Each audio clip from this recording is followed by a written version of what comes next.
बिस्मिल्लाहिर्रहमानिर्रहीम। उर्दू फैक्ट्री के नाजरीन अस्सलाम वालेकुम। नाजरीन, हम आपके लिए new brand series powerful Nations के नाम से शुरू करने जा रहे हैं, जिसमें हम आपको दुनिया के अहम तरीन ममालिक कौन से हैं, दुनिया में इन ममालिक की क्या अहमियत है और किन वजूहात की बिना पर ये ममालिक दुनिया में बहुत अहमियत रखते हैं, आपको इस सीरीज़ में यही सब बताएंगे।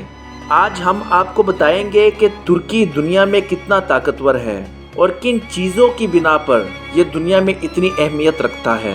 नाजरीन, इस्लामी दुनिया में अगर कोई एक मुल्क जो अमेरिका की बालादस्ती को चैलेंज करता है तो वो तुर्की ही है। इसकी एक मिसाल हाल ही में देखने में आई है, जब अमेरिका ने इसराइल में अपना सिफारत खाना बैतुल मुक़द्दस मुंतकिल करने का अमल शुरू किया तो तुर्की ने इसराइल से तमाम सफारती ताल्लुकात ख़त्म कर दिए।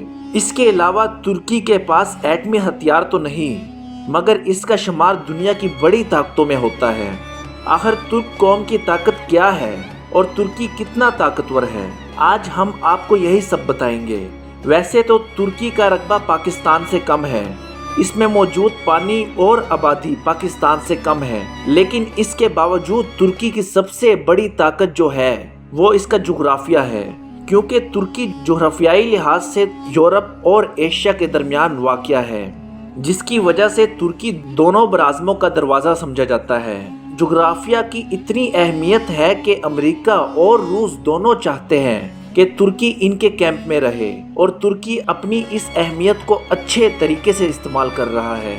लेकिन इस जोग्राफिया की एक बड़ी कमज़ोरी भी है, क्योंकि हर साल एशिया से यूरोप जाने वाले लोग लाखों की तादाद में तुर्की आ जाते हैं, जो तुर्की के लिए बड़ा मुआशी चैलेंज खड़ा कर देता है।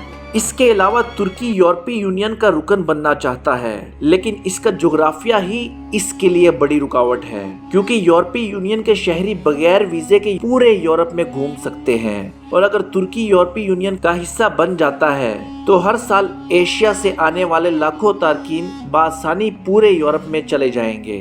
इसीलिए तुर्की की सर तोड़ कोशिशों के बावजूद भी वो यूरोपीय यूनियन का हिस्सा ना बन सका। मुआशी लिहाज से देखें तो तुर्की 863 अरब जीडीपी के साथ दुनिया की 70वीं बड़ी मुआशी ताकत है। सियाहत तुर्क मईशत की रीढ़ की हड्डी समझी जाती है। हर साल 70 लाख से ज़्यादा सियाह तुर्की में आते हैं। इसके अलावा तुर्की में गाड़ियों, इलेक्ट्रॉनिक्स और टेक्सटाइल की सनत ने बहुत तरक्की की है। फौजी मैदान में तुर्की की अहमियत और भी ज़्यादा है। तुर्की दुनिया की 8वीं बड़ी फौजी ताकत है, जबकि पाकिस्तान 13वीं, भारत चौथे नंबर पे आता है और चीन की तीसरी बड़ी फौजी ताकत है। नेटो का रुकन होने की वजह से कोई भी मुल्क तुर्की की फौज की मफादात को बराह रास्त नुकसान नहीं पहुंचा सकता। ऐसा करने की सूरत में इसे मगरबी फौजी इत्तेहाद नेटो से भी जंग करना पड़ेगी। नेटो इत्तेहाद में अमेरिका के बाद बड़ी फौज तुर्की की है, जिसकी तादाद 4,10,000 है। तुर्की के पास 1018 बड़े तैयारे मौजूद हैं। तुर्की अमेरिका के तावन से F-16 तैयारे भी मैन्युफैक्चर करता है, जबकि नेटो का रुकन होने के नाते इसे रडार की नज़रों से भी बचकर आने वाले अमेरिकी F-30 तैयारे भी मिलेंगे। लेकिन इसके लिए अमेरिका और तुर्की के ताल्लुकात में खराबियों को भी ठीक करना पड़ेगा। अमेरिकी दबाव के बावजूद तुर्की नेटो का वाहिद मुल्क है जो रूस से जदीद मिसाइल डिफेंस सिस्टम खरीद रहा है। इसके अलावा जंग आज़ादी ख़त्म होने के बाद तुर्की और आलमी ताकतों के दरमियान एक मुआहदा हुआ, जिसके बाद तुर्की अपने मुल्क में इस्लामी कवानीन लागू नहीं करवा सकता। इस मुआहदे के तहत तुर्की को एक सेकुलर मुल्क करार दिया गया और बॉस्फोरस समुंदर को 100 साल के लिए बैनुल अक़वामी समुंदर करार दे दिया गया, जिसकी वजह से तुर्की इस पर कोई टैक्स वसूल नहीं कर सकता। नाजरीन, 2023 में ये साल ख़त्म होने वाला है, जिसके बाद तुर्की अपने समुद्रों में तेल की ड्रिलिंग भी शुरू कर देगा और बॉस्फोरस समुंदर पर टैक्स लगाएगा, जिसके बाद हर इस समुंदर से गुजरने वाला जहाज तुर्की को टैक्स देगा। इसके अलावा तुर्की एक नहर भी तैयार कर रहा है, जिसका नाम इस्तांबुल कैनाल रखा गया। ये कैनाल आने वाले चंद सालों में स्विस कैनाल से भी ज़्यादा इम्पोर्टेंट हो जाएगा। दुनिया भर के जहाज यहाँ से गुजरेंगे और तुर्की इनसे टैक्स वसूल करेगा और इतना पैसा कमाएगा कि कोई सोच भी नहीं सकता।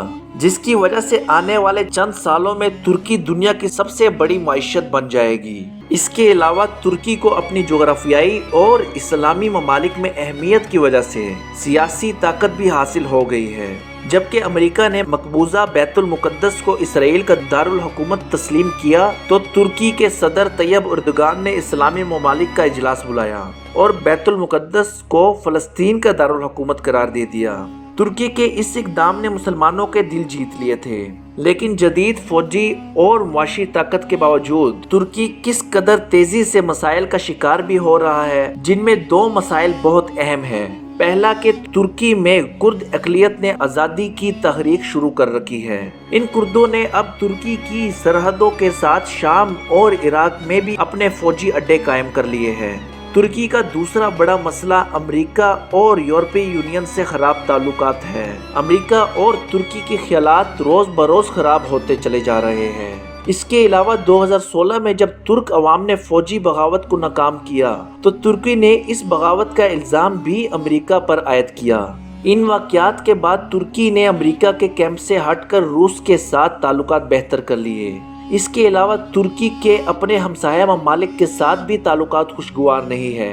आज तुर्की तेजी से रूस, पाकिस्तान और ईरान के करीब हो रहा है। इसके अलावा तुर्की के इसराइल, सऊदी अरब, अमेरिका और शाम के साथ ताल्लुकात काफ़ी कशीदा हो चुके हैं। ताहम अमेरिका और यूरोपीय यूनियन ने तुर्की के लिए बड़े चैलेंजेस पैदा कर रखे हैं। उर्दू फैक्ट्री में हम आपको दुनिया की बड़ी ताकतों और इनकी कमज़ोरियों से आगाह करते हैं, ताकि हम बतौर पाकिस्तानी इन ममालिक से कुछ सीख सकें। अगर आपको हमारी आज की वीडियो पसंद आए तो लाइक ज़रूर कीजिएगा और हमारे चैनल को सब्सक्राइब भी ज़रूर करें, ताकि हम इस तसलसल को बरकरार रख सकें और बेहतर से बेहतर बना सकें। शुक्रिया।